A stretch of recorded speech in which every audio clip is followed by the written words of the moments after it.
Stock మార్కెట్లో పతనం కొనసాగుతోంది. ఉదయం నుంచి సెన్సెక్స్ నిఫ్టీ నష్టాల్లోనే కొనసాగుతున్నాయి. నిఫ్టీ ఏకంగా 9 నెలల కనిష్టానికి పడిపోయింది. ఇంట్రాడేలో సెన్సెక్స్ 1400 పాయింట్లు కోల్పోయింది. ఐటీ, టెక్, పిఎస్సి సెక్టార్లు దారుణంగా నష్టపోయాయి. ఐటీ ఇండెక్స్ ఏకంగా 4% మేర పతనమైంది. మిడ్ స్మాల్ క్యాప్ షేర్లలో అంతకంతకు నష్టాలు పెరుగుతూనే ఉన్నాయి.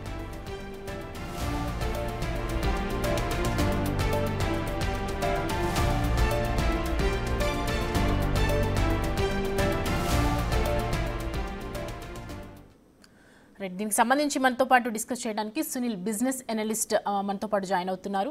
సునీల్ గారు నమస్తే అండి. చూస్తూ ఉన్నాం సార్, ఇప్పుడు స్టాక్ మార్కెట్లో పతనం కొనసాగుతూనే ఉంది. నష్టాల్లో ఇలాగే ఉంటే అసలు పరిస్థితి ఏంటి? అంటే ఇది మనము ఓవరాల్ పెద్ద ఎగ్జూబరెన్స్ మార్కెట్ లో వచ్చిన దానికి కరెక్షన్ గా మాత్రమే చూడాలండి.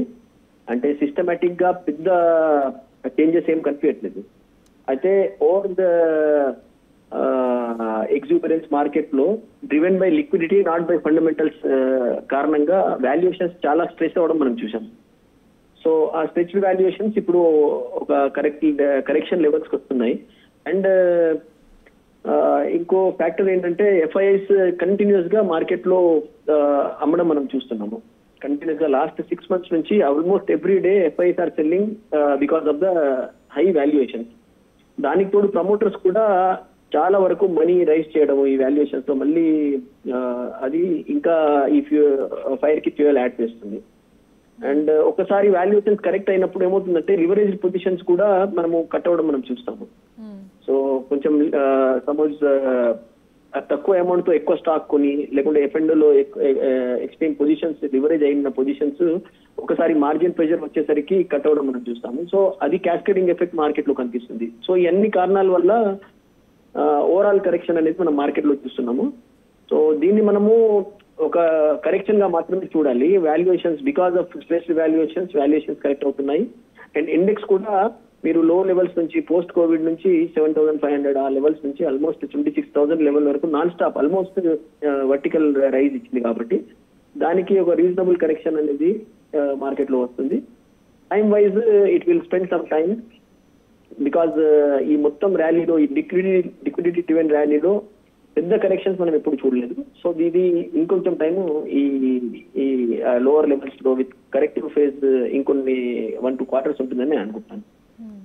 సో ఇలా జరుగుతుంటే చాలా మంది ఫండ్లో ఇన్వెస్ట్ చేయాలి అలా అనుకుంటూ ఉంటారు. మనం గత కొద్ది రోజులుగా చూస్తూ ఉన్నాము స్టాక్ మార్కెట్లలో ఆటుపోటు జరుగుతూనే ఉన్నాయి, ఎక్కువగా వస్తూనే ఉన్నాయి. రీసెంట్గా చూస్తున్నట్లయితే కనుక లాభాలు తక్కువ, నష్టాలే ఎక్కువగా ఉన్నాయి. సో ఇట్లా అవ్వడానికి కారణం ఏంటి సార్? అంటే ఇన్వెస్టర్స్ ఎప్పుడు ఇన్వెస్ట్ చేసినా కూడా మీరు ఒక వాల్యుయేషన్స్ ఏ వాల్యుయేషన్ లో ఇన్వెస్ట్ చేస్తున్నాము, 2-3 years లో మనకు ఎంతవరకు వాల్యుయేషన్స్ వెళ్ళొచ్చు అనే దాన్ని బట్టి ఇన్వెస్ట్ చేయాలి. సో ఈ సిచ్యువేషన్ ఇంకా కొనసాగుతుంది. ఎందుకంటే వాల్యుయేషన్స్ ఇంకా చాలా స్టాక్స్ లో రీజనబుల్ లెవెల్స్ ఇంకా రాలేదు. సో వాల్యుయేషన్ కరెక్షన్ అనేది మీకు కనిపిస్తుంది. అండ్ ఇక్కడ ఆల్మోస్ట్ 50% ఆఫ్ స్టాక్స్ మనం తీసుకుంటే they have corrected more than 40%.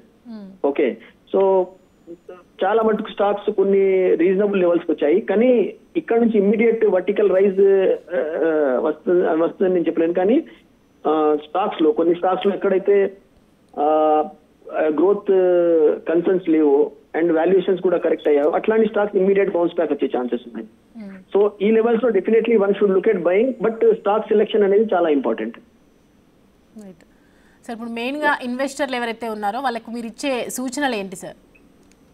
అంటే పానిక్ లో మీరు ఇన్వెస్ట్ చేసినప్పుడు మీరు కొంచెం లాంగ్ టర్మ్ పర్స్పెక్టివ్ పెట్టుకోవాలి. అండ్ ఈ పానిక్ లో ఎప్పుడు మార్కెట్స్ లో పానిక్ లో స్టాక్ అమ్మకుండా మీకు if you feel that the valuations ఇంకా మనము రాంగ్ స్టాక్ లో ఎన్నుకున్నామని అనిపించినప్పుడు లాస్ అయినా కూడా ఒకసారి బుక్ చేసుకొని స్టాక్స్ గ్రోత్ స్టోరీస్ క్వాలిటీ మంచిగా ఉన్న స్టాక్స్ లో చర్నింగ్ చేసుకోవడం బెటర్. అండ్ లాస్ట్ ఈ 3 months పక్కన పెడితే అంతకుముందు మంచి ప్రాఫిట్స్ ఇన్వెస్టర్స్ ఉన్నాయి. ఆ ప్రాఫిట్స్ ఉన్న ఇన్వెస్టర్స్ ఇక్కడ కొంచెం చర్నింగ్ వల్ల ఏమవుతుందంటే ఇక్కడ లాస్ బుక్ చేస్తూ అది మనకు సెట్ ఆఫ్ అయిపోతుంది. షార్ట్ టర్మ్ క్యాపిటల్ గెయిన్స్ కి అగైనెస్ట్ మనకు లాసెస్ బుక్ చేసుకుంటే you have to pay lesser tax. So so ఆ ట్యాక్స్ ప్లానింగ్ చేసుకోండి. థ్యాంక్ యూ సునీల్ గారు.